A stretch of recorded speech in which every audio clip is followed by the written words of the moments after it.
Alors, nous allons écouter maintenant Magali Reguezazit, qui est,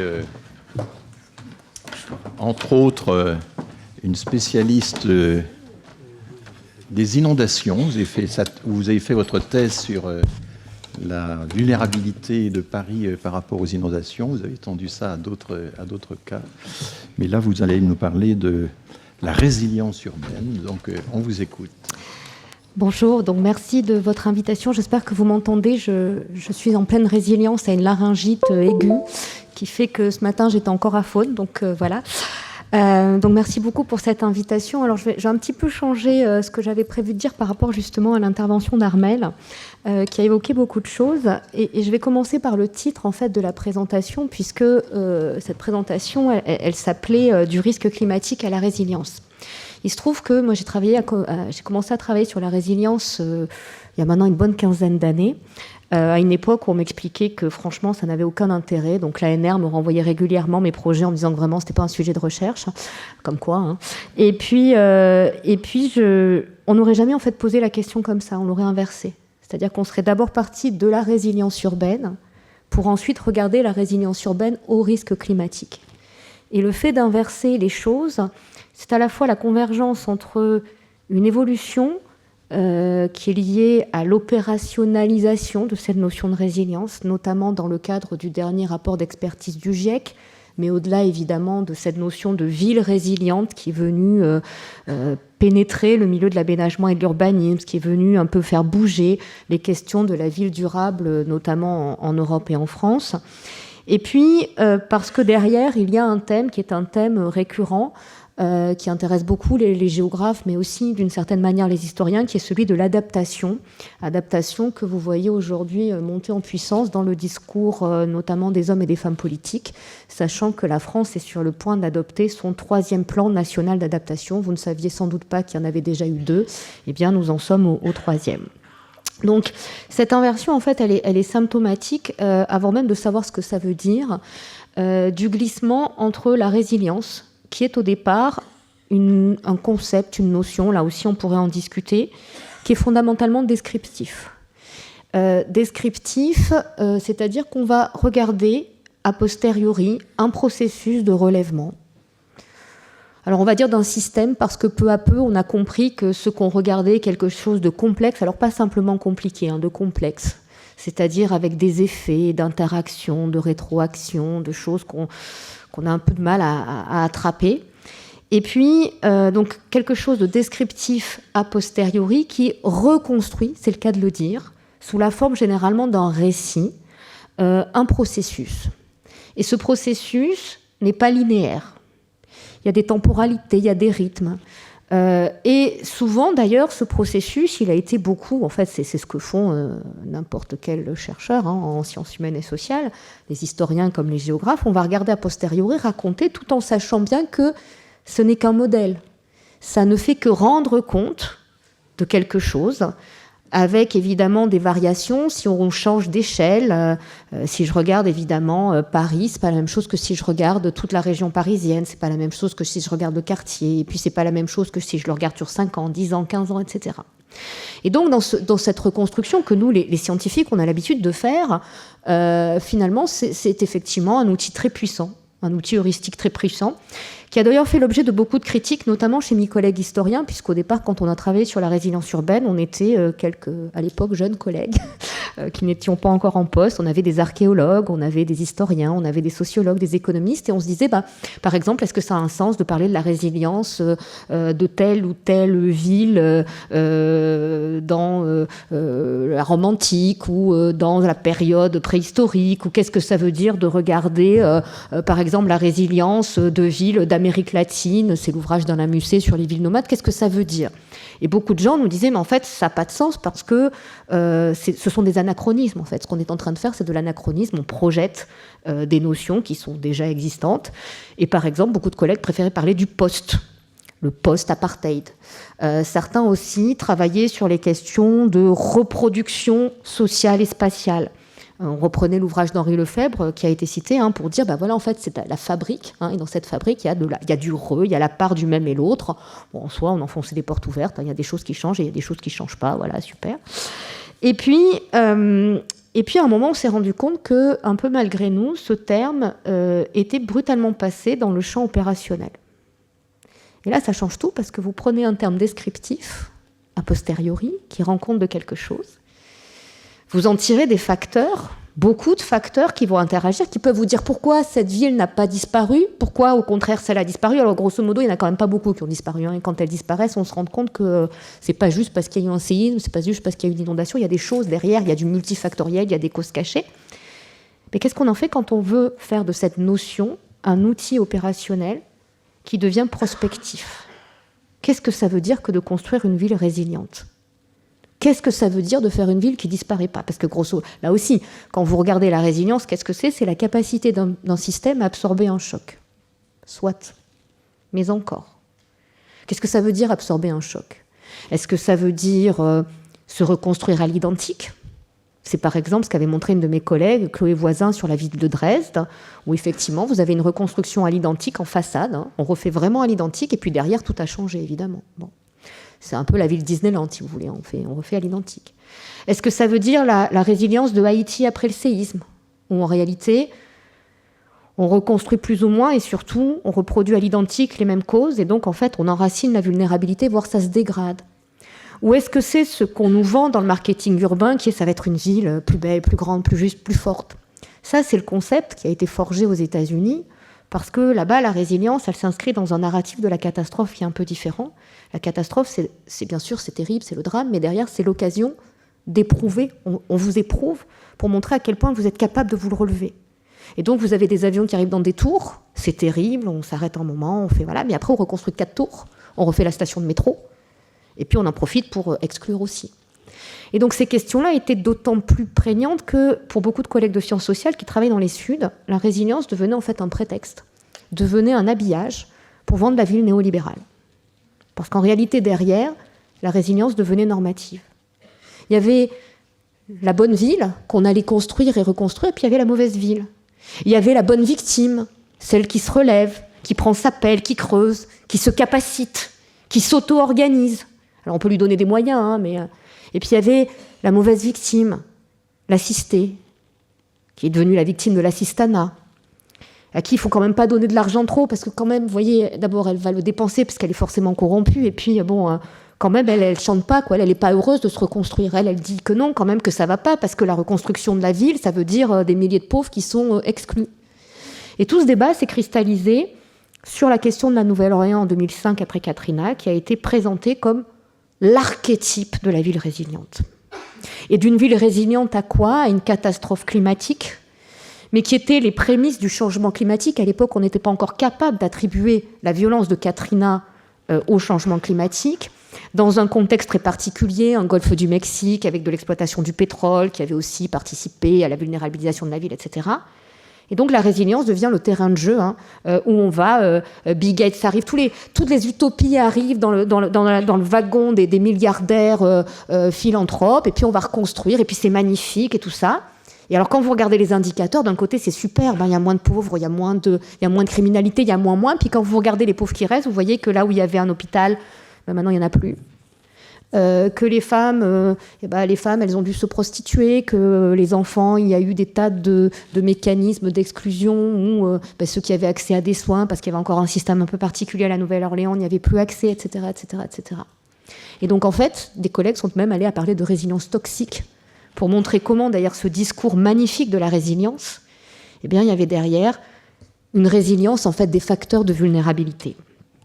Alors pourquoi je vous raconte tout ça? Parce que ça peut paraître très abstrait, mais aujourd'hui, on a quand même un petit sujet qui s'appelle le changement climatique, dont on parle beaucoup. Et un sujet derrière dont on parle beaucoup moins, c'est l'érosion de la biodiversité. Et on a un petit sujet là-dessus, c'est qu'en 2022, le GIEC, les experts du GIEC ont produit un rapport qui, pour la première fois, présente non pas des hypothèses, non pas des certitudes à 99%, mais des faits scientifiques. Je pense qu'on ne mesure pas encore dans notre société ce que représente cette certitude scientifique. On est dans le cas où aujourd'hui, le changement climatique, ses causes, ses responsabilités, ses trajectoires sont aujourd'hui établies de la même manière qu'on est capable d'établir que la Terre est ronde et qu'elle tourne autour du Soleil. Et ça pose problème parce que dans le GIEC, il y a 2 petites lignes, dans ce rapport du GIEC, le 2e rapport, qui nous disent que, eh bien, malgré notre compétence technique, malgré notre capacité moderne, malgré tout le discours optimiste de la ville, de l'utopie urbaine, du ciment, du béton, on a 2 limites dures à l'adaptation, qui sont le niveau de réchauffement urbain et le niveau d'effondrement de la biodiversité. Quand je dis limite dure, c'est-à-dire qu'à un moment donné, physiologiquement, l'être humain ne peut pas s'adapter. Ça veut dire qu'à un moment donné, la biodiversité ne peut pas s'adapter, et comme la biodiversité, nous en dépendons tous pour nous nourrir, simplement pour nous nourrir, eh bien l'érosion, l'effondrement de la biodiversité, c'est une limite dure à la survie, alors non pas forcément de toute l'humanité, mais d'une partie croissante de l'humanité. Et cette question de limite dure, il faut mesurer ce que ça signifie, puisque pour la première fois, nous ne pourrons pas être comme maîtres et possesseurs de la nature. Et la ville qui représente dans l'imaginaire occidental, européen, cet arrachement ultime à la nature, qui fait que nous ne sommes plus déterminés, nous ne sommes plus soumis comme n'importe quel être humain, comme n'importe quel être vivant, aux lois de la physique. Nous savons aujourd'hui créer la vie dans des éprouvettes, nous savons aujourd'hui rompre la pesanteur, nous pouvons aller dans l'espace, nous posons des robots sur les comètes, mais nous ne pouvons pas collectivement nous échapper de la planète Terre, et donc à un moment, il y a ce qu'on appelle les limites planétaires, qui pour la géographe que je suis, c'est une rupture épistémologique, puisque toute ma formation de géographe a justement été contre le déterminisme du milieu. Et donc, quelle est notre marge entre un déterminisme qui en fait est téléologique, qui fait qu'en gros on est tous condamnés et voilà, et puis de l'autre côté, l'ignorance au nom d'une mécompréhension du possibilisme qui fonde la discipline géographique en France et dans beaucoup de pays mondiaux. Comment est-ce qu'on reconstruit ça ? Et comment on le reconstruit dans la ville ? Pourquoi ? Parce que la ville, c'est à la fois un lieu majeur, massif, fondamental d'émission, puisqu'il est aussi l'incarnation de cette modernité qui est justement à l'origine de ces risques.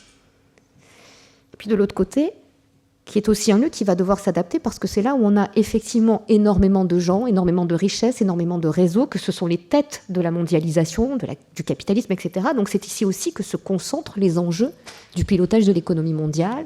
Et on voit bien aujourd'hui, quand vous avez un confinement à Strasbourg, ça pique. Quand vous avez un confinement à Paris, c'est l'économie du pays qui s'arrête.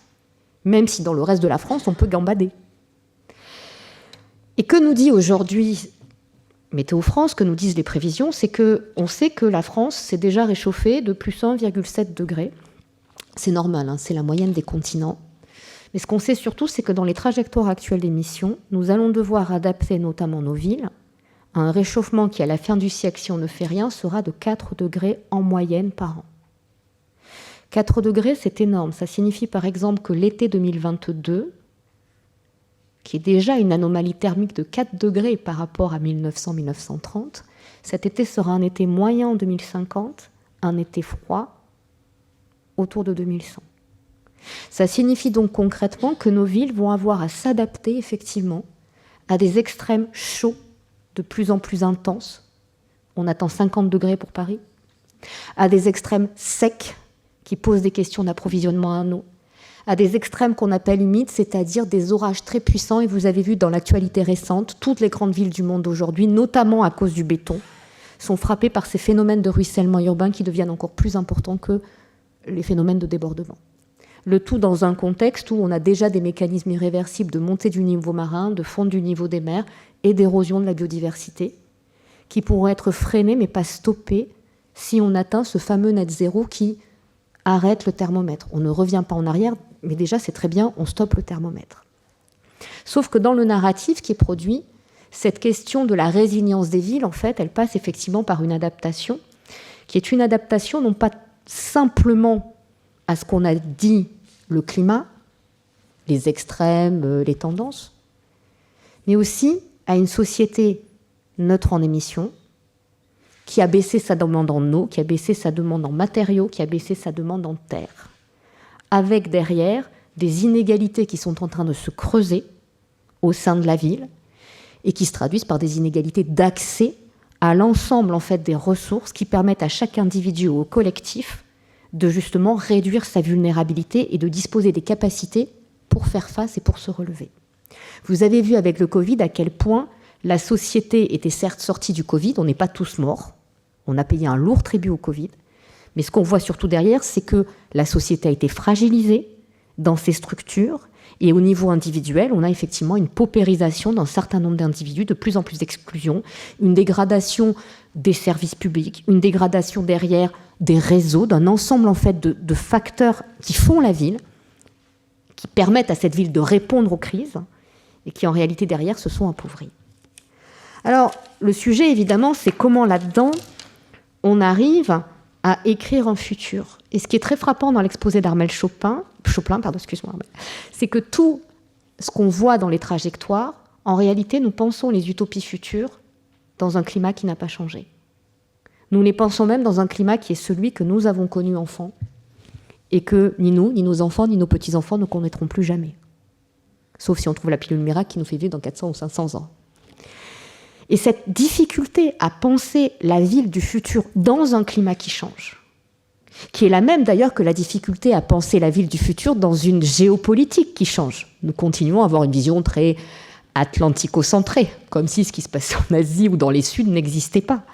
Eh bien, cette façon de se projeter, elle est très problématique dans les villes européennes parce que d'une certaine façon, le logiciel de l'imaginaire est en panne.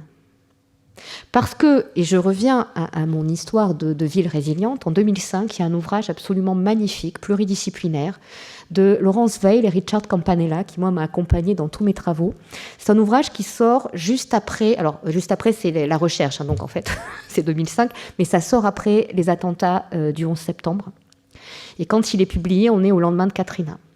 Ce sont les deux événements qui ont réinstallé la résilience aux États-Unis et qui ont permis de repenser cette résilience. Et un des chapitres, alors vous avez dans ce livre des ouvrages sur 45, ils ont pris vraiment des tas de villes, Chicago, le grand incendie de Chicago, qui a par exemple été étudié magnifiquement par Hélène Harter. Enfin, on a vraiment un ensemble de cas d'études historiques. Et vous avez tout un chapitre sur ce qu'ils appellent les narratives, les récits. Et c'est ce récit qui est en panne. C'est ce récit justement de la ville résiliente, parce que la résilience, au fond, qu'est-ce que c'est ? La résilience, dans le cadre de l'adaptation au risque climatique, c'est une bifurcation.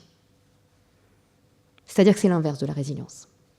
C'est-à-dire que nous allons devoir apprendre à produire, consommer, habiter, nous déplacer, faire société différemment. Exactement comme au moment de la révolution industrielle, hein. Il y a beaucoup de choses qui ont changé. Mais ce qui fait qu'on peut encore parler de résilience, de ville, c'est justement cette identité. C'est ce qui fait que Paris sera toujours Paris. Même si le Paris de Baudelaire n'était déjà plus celui des années 50, et même si le Paris d'aujourd'hui n'a rien à voir avec celui de 1910, et celui de 2030 n'aura rien à voir avec celui d'aujourd'hui. C'est cette question de l'identité qui est fondamentale. Et cette question de l'identité, elle est vertigineuse aujourd'hui parce qu'elle s'enracine aussi dans ce pluriel des identités, dans ces conflits d'identité, dans ces conflits d'imaginaire. Et elle s'enracine aussi dans cette question de la normativité des récits, de l'histoire qu'on raconte. Scientifiques du climat qui sommes absolument incapables aujourd'hui de projeter des récits sur ce que sera la société décarbonée. Moi, je peux vous parler des heures du diagnostic, je suis très en peine de vous parler d'à quoi va ressembler la société en 2050. Et donc, cette traduction-là, finalement, elle est dans l'idée que, d'une certaine manière, cette ville résiliente, elle se nourrit aussi d'une panne d'imaginaire. Plus exactement, elle ne se construit pas encore sur des nouveaux imaginaires. Quand je regarde les images qu'a projetées Armel, sincèrement, il y a 15 ans, quand je faisais mes cours sur la ville durable, je projetais les mêmes. Du vertical, du vert, des fois il y a un peu de bleu. Alors il y a des gens, ils sont de toutes les couleurs, ils se font des bisous, ça c'est quand on est dans la version, voilà. C'est l'archétype de l'écoquartier français, hein. On en a des dizaines des comme ça. Et puis de temps en temps, il y a la ville sur l'eau, la ville sous terre, et puis sinon c'est la dystopie. Alors là, la dystopie, on en a des caisses. Et aujourd'hui, on a cet imaginaire qui est en panne.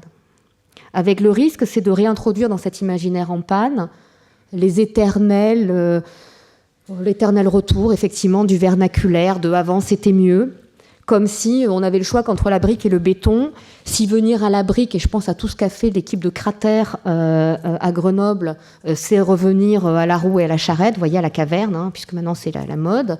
Et au contraire, si on n'a pas le bouton branché sur le numérique, vous voyez, si on n'a pas tout de suite le petit satellite qui nous envoie l'information pour commander sa pizza qui sera végane, hein, faite avec des vaches connectées, ça ne marchera pas. Et ce que je trouve intéressant, c'est que cette ville, finalement, d'une certaine manière, cette ville du futur, c'est un formidable objet pour les sciences humaines et sociales, pour penser justement cette modernité.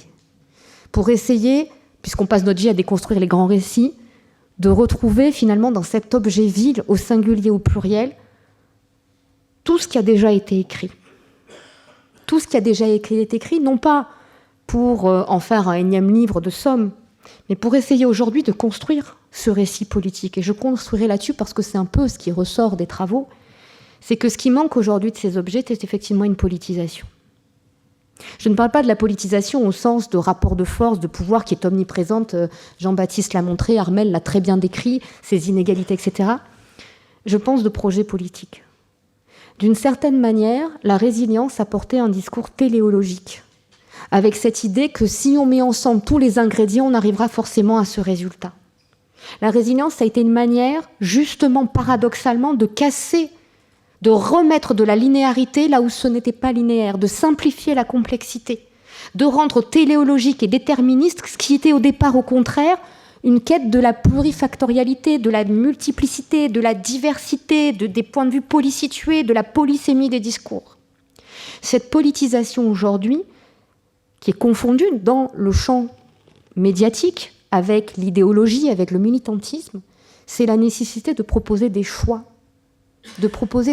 différents qui reposent certes sur l'histoire, mais qui reposent aussi sur des imaginaires, avec des représentations, des discours, des préférences, qui peuvent se construire sur ce que les scientifiques proposent. Et donc dans ce cadre-là, le risque climatique, et je conclurai là-dessus, d'une certaine manière, le risque climatique, c'est un risque parmi d'autres. On pourrait parler des risques sociaux, on pourrait parler des risques politiques, on pourrait parler des risques sanitaires. Ça n'est qu'une autre manière de cristalliser les choses, peut-être un peu plus simple, entre guillemets, parce que ce risque climatique, il est mesuré, il est objectivé, il est quantifié. Peut-être aussi parce que ce risque climatique, il nous remet finalement sur des pas de temps qui redeviennent des pas de temps de notre, non pas tant représentation, mais que de notre perception. Parce que pour la première fois aussi, nous avons perçu dans notre corps, dans notre chair, les effets de ce changement climatique dans la ville. Et ce que vous voyez se passer aujourd'hui, c'est de nouvelles échéances. 2030, c'est demain. 2050, un peu plus loin, mais c'est le temps du projet d'aménagement. Nous revenons en fait à des échelles humaines et des échelles temporelles qui sont celles appréhendables par l'individu et le collectif. Et ce que je trouve assez fascinant, et je m'adresse ici aux historiens, c'est qu'on a vraiment l'impression de voir l'histoire en train de se faire et de se sentir impuissant dans l'histoire qui est en train de se faire. Et je crois que ce thème de l'impuissance, il est profondément ancré dans la résilience parce que précisément la résilience, ça a été un instrument pour réouvrir la capacité d'action et le champ de l'action face à une vulnérabilité qui nous condamnait d'une certaine manière à l'impuissance. Je vous remercie de votre attention.